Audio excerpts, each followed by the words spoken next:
श्री रामकृष्ण वचनामृत परिच्छेद 13 केशव चंद्र सेन के साथ श्री रामकृष्ण का नौका विहार, आनंद और वार्तालाप। ज्ञान योग, भक्ति योग तथा कर्म योग का समन्वय। तकिया और उसका गिलाफ। देही और देही।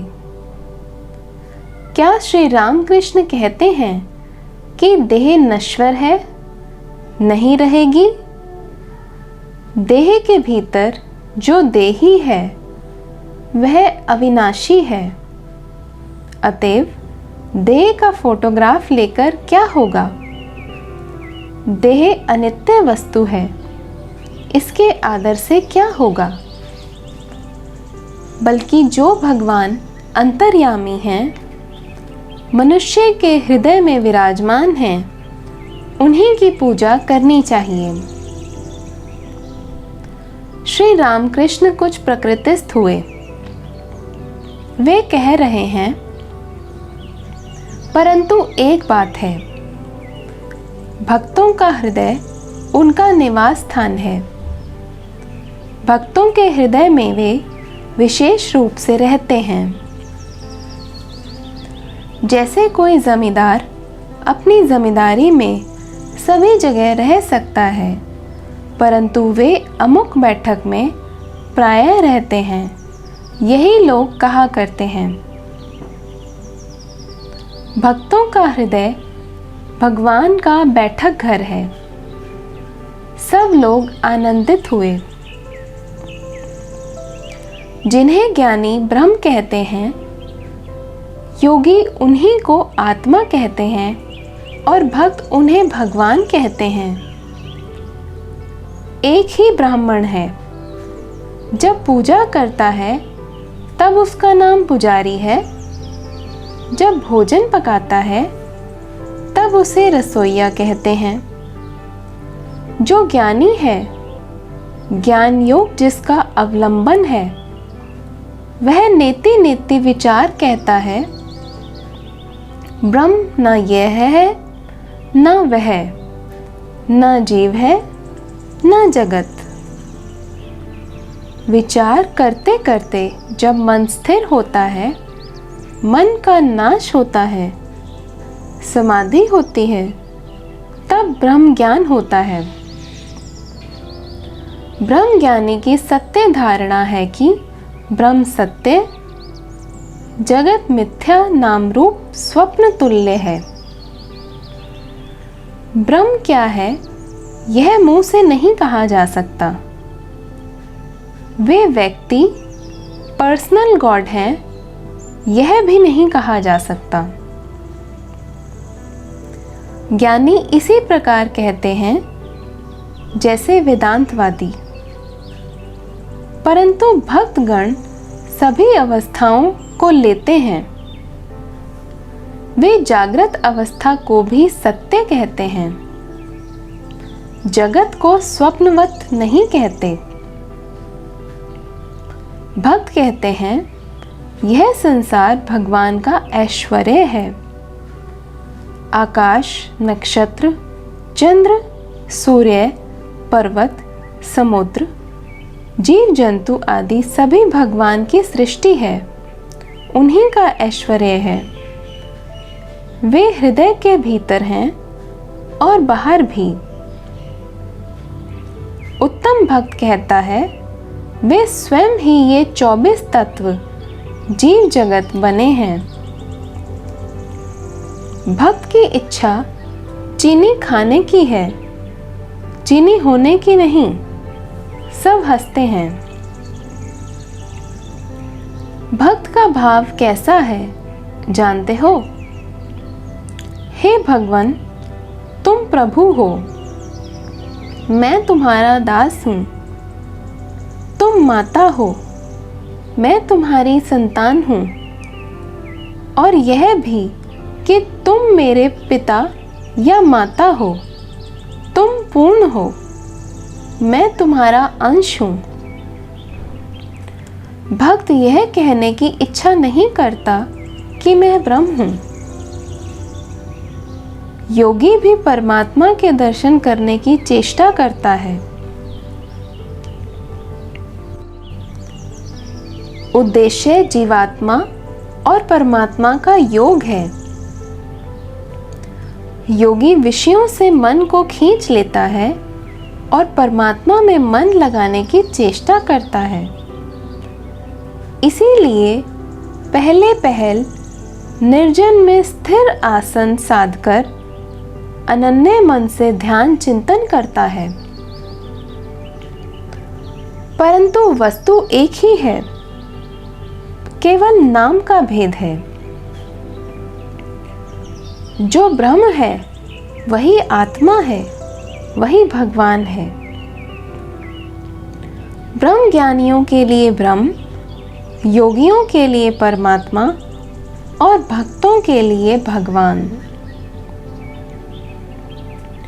वेद तथा तंत्र का समन्वय, आद्या शक्ति का ऐश्वर्य।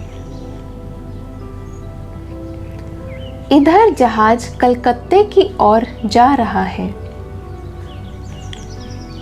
उधर कमरे के भीतर जो लोग श्री राम कृष्ण के दर्शन कर रहे हैं और उनकी अमृतमयी वाणी सुन रहे हैं, उन्हें सुध नहीं कि जहाज चल रहा है या नहीं।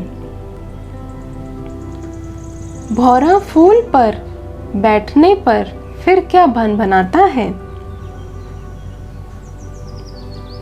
धीरे धीरे जहाज दक्षिणेश्वर छोड़कर देवालयों के चित्ताकर्षक दृश्यों के बाहर हो गया। चलते हुए जहाज से मथा हुआ गंगा जल फेन में तरंगों से भर गया और उससे आवाज होने लगी। परंतु यह आवाज भक्तों के कानों तक नहीं पहुंची। वे तो मुग्ध होकर देखते हैं केवल हंसमुख, आनंदमय, प्रेम रंजित नेत्र वाले एक अपूर्व प्रिय दर्शन योगी को। वे मुग्ध होकर देखते हैं सर्व त्यागी एक प्रेमी विरागी को, जो ईश्वर को छोड़ और कुछ नहीं जानते। श्री राम कृष्ण वार्तालाप कर रहे हैं।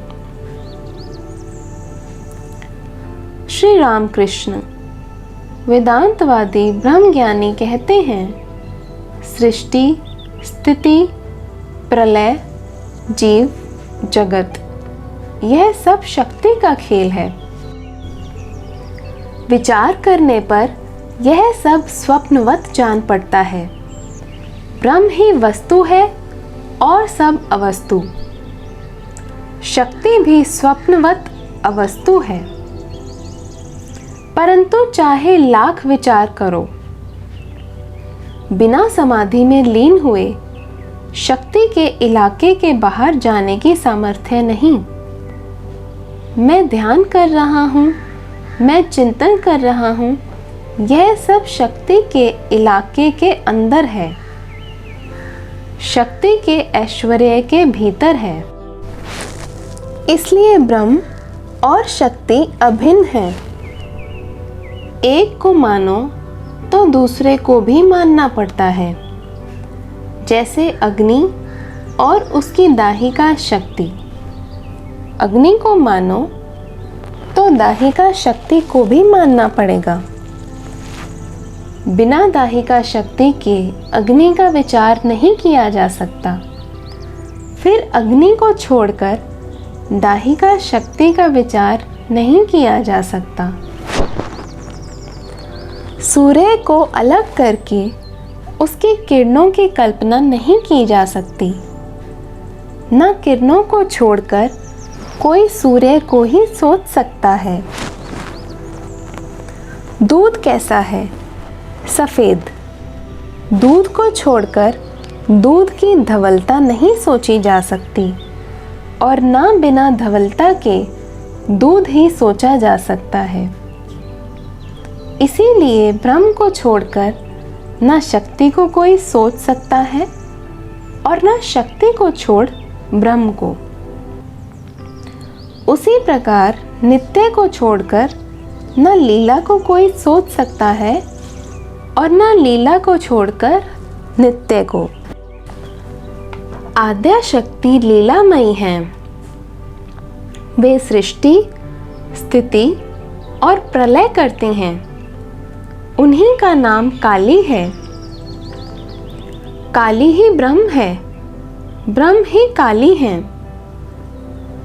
एक ही वस्तु है। वे निष्क्रिय हैं। सृष्टि, स्थिति, प्रलय का कोई काम नहीं करते। यह बात जब सोचता हूँ तब उन्हें ब्रह्म कहता हूँ, और जब वे ये सब काम करते हैं तब उन्हें काली कहता हूँ, शक्ति कहता हूँ। एक ही व्यक्ति है, भेद सिर्फ नाम और रूप में है। जिस प्रकार जल, वाटर और पानी। एक तालाब में 3-4 घाट हैं। एक घाट में हिंदू पानी पीते हैं, वे जल कहते हैं, और एक घाट में मुसलमान पानी पीते हैं, वे पानी कहते हैं, और एक घाट में अंग्रेज पानी पीते हैं, वे वाटर कहते हैं। तीनों एक हैं, भेद केवल नामों में है। उन्हें कोई अल्लाह कहता है, कोई गॉड, कोई ब्रह्म कहता है, कोई काली, कोई राम, हरि, ईसा, दुर्गा आदि। केशव। सहास्य। यह कहिए कि काली कितने भावों से लीला कर रही हैं। महाकाली तथा सृष्टि प्रकरण। श्री रामकृष्ण सहास्य। वे नाना भावों से लीला कर रही हैं। वे ही महाकाली, नित्य काली, शमशान काली, रक्षा काली और श्यामा काली हैं। महाकाली और नित्य काली की बात तंत्रों में है। जब सृष्टि हुई नहीं थी, सूर्य, चंद्र, ग्रह, पृथ्वी आदि नहीं थे, घोर अंधकार था, तब केवल निराकार महाकाली महाकाल के साथ अभेद रूप से विराज रही थीं। श्यामा काली का बहुत कुछ कोमल भाव है, वह भयदायिनी है। गृहस्थों के घर उन्हीं की पूजा होती है। जब अकाल, महामारी, भूकंप, अनावृष्टि, अतिवृष्टि होती है, तब रक्षा काली की पूजा की जाती है। शमशान काली की संहार मूर्ति हैं। शव, शिवा, डाकिनी, योगिनियों के बीच शमशान में रहती हैं। रुधिर धारा, गले में मुंड माला, कटी में नर हस्तों का कमरबंद। जब संसार का नाश होता है, महाप्रलय होता है, तब माँ सृष्टि के बीज इकट्ठे कर लेती हैं। घर की गृहिणी के पास जिस प्रकार एक हंडी रहती है और उसमें तरह तरह की चीज़ें रखी रहती हैं, केशव तथा और लोग हंसते हैं। श्री रामकृष्ण सहास्य। हाँ जी, गृहिणियों के पास इस तरह की हंडी रहती है। उसमें वे समुद्र फेन, नील का डला, खीरे, कोहड़े आदि के बीज छोटी छोटी गठरियों में बांधकर रख देती हैं और ज़रूरत पड़ने पर निकालती हैं। माँ ब्रह्ममयी सृष्टि नाश के बाद इसी प्रकार सब बीज इकट्ठे कर लेती हैं। सृष्टि के बाद आद्या शक्ति संसार के भीतर ही रहती हैं। वे संसार प्रसव करती हैं, फिर संसार के भीतर रहती हैं। वेदों में उर्ण नाभ की बात है, मकड़ी और उसका जाला। मकड़ी अपने भीतर से जाला निकालती है और उसी के ऊपर रहती भी है। ईश्वर संसार के आधार और आधेय दोनों हैं। काली ब्रह्म, काली निर्गुणा और सगुणा। काली का रंग काला थोड़े ही है, दूर है, इसी से काला जान पड़ता है। समझ लेने पर काला नहीं रहता। आकाश दूर से नीला दिखाई पड़ता है, पास जाकर देखो तो कोई रंग नहीं। समुद्र का पानी दूर से नीला जान पड़ता है, पास जाकर चुल्लू में लेकर देखो कोई रंग नहीं। यह कहकर श्री रामकृष्ण प्रेम से मतवाले होकर गाने लगे। भाव यह है, मेरी माँ क्या काली है।